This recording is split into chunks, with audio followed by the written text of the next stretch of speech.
Hello সবাইকে, good morning. সবাই কেমন আছো? আশা করি ভালো আছো, আমিও খুব ভালো আছি। তো আজকে আমাদের রান্না হচ্ছে ফ্রাইড রাইস আর মাটন।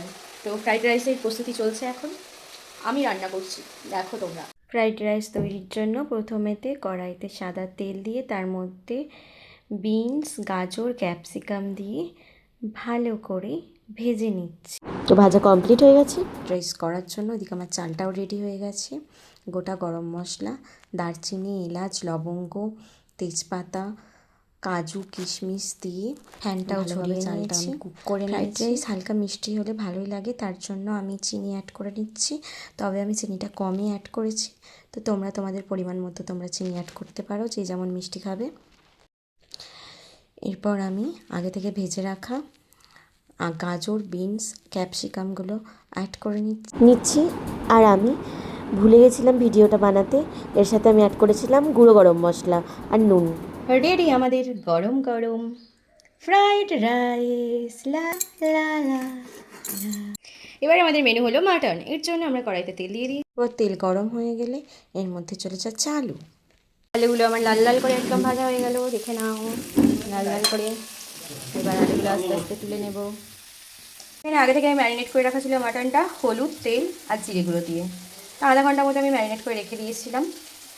এবার চলে গেল গরম তেলের মধ্যে তেজপাতা, লবঙ্গ, এলাচ, দারচিনি ফোড়নে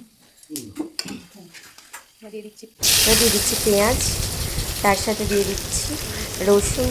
পেঁয়াজ আর রসুনটা একটু ভেজে নিচ্ছি। এবার চলে যাচ্ছে টমেটো, একটু কালারের জন্য চলে গেল চিনি। এবার ভালো করে ভেজে নেব, সাথে লঙ্কাও অ্যাড করে নিলাম। এবার চলে যাচ্ছে আদা। ভালোভাবে ভাজা হয়ে গেছে, টমেটোগুলো প্রায় গলে এসেছে।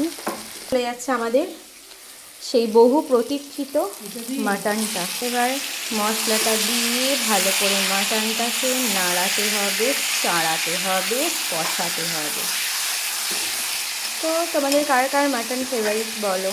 এর মধ্যে এবার চলে যাচ্ছে কাশ্মীরি লঙ্কার গুঁড়ো, একটু কালারের জন্য, যাতে একটু লাল লাল ঝাল ঝাল হয়। এবার চলে যাচ্ছে মিট মশলা। এবার চলে যাচ্ছে পরিমাণ মতো লবণ। এবার আমি মাটনটাকে 15-20 মিনিট মতো কষাবো। এখান থেকে অলরেডি জল বেরোনো স্টার্ট হয়ে গেছে, দেখো কষতে থাকছি, দেখতেই পাচ্ছ আস্তে আস্তে কালারটা আসছে, লাল লাল ঝোলঝোল মাটন হচ্ছে। 20 মিনিট আমি কষিয়ে নিয়েছিলাম। তো এবার আমি দিয়ে দেবো প্রেসারে, ভালোভাবে যাতে সিদ্ধ হয় তার জন্য, নাহলে অনেক টাইম লাগবে। এবার জল অ্যাড করার জন্য আমি জলটা একটু গরম করে নিই, জলটা কুকারের মধ্যে অ্যাড করে দিলাম। এবার বসে গেল কুকার। রেডি গরম গরম লাল লাল ঝোলঝোল মাটন। তো জানাবে কেমন লাগলো আমার রান্নাটা আজকের। তো তোমরাও একদিন করে নাও মাটন আর ফ্রাইড রাইস।